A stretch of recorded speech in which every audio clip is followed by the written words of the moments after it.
If we take a look at our final application, you can see that we have this filter in the bottom left. And if we click on My Tweets, we can see My Tweets. And if we click Feed, it goes back to Feed.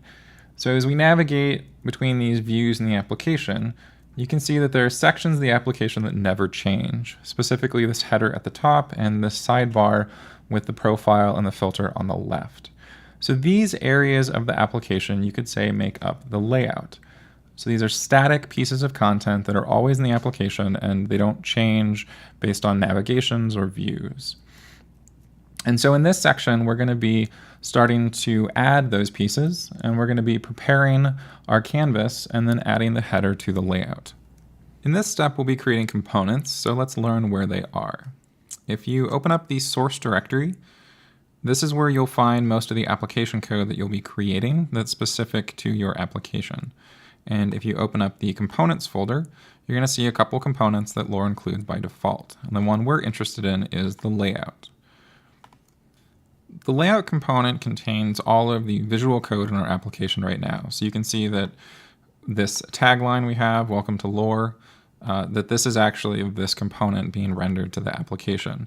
So if we want to change what is displayed, we need to edit this component.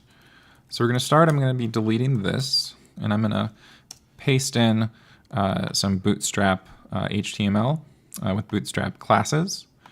And this is going to make up the layout that we're going to start working with. So if we refresh the page now, we don't have anything on the page. We have this sort of blank canvas to work with.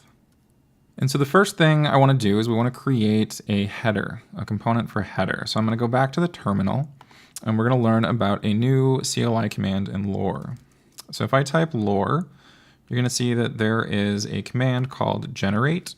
And if I type Lore generate, there is a list of things that Lore can generate. And one of these is a component. So to use this, I'm going to say Lore generate components, and then I need to give it the name of the component. So I'm going to say that I want a component called header, and I'm going to hit enter. And there's a message that tells us that a component called header was created at source components header. And I can see that here it is right there. So we're going to start by quickly just adding some text here so that we can actually see it. And then I'm going to go back into the layout, and we want to add this header to the layout. So to do that, I need to first pull it in. So I'm going to say header equals require dot slash header. I'm going to put it right above this container. So we're just going to say header.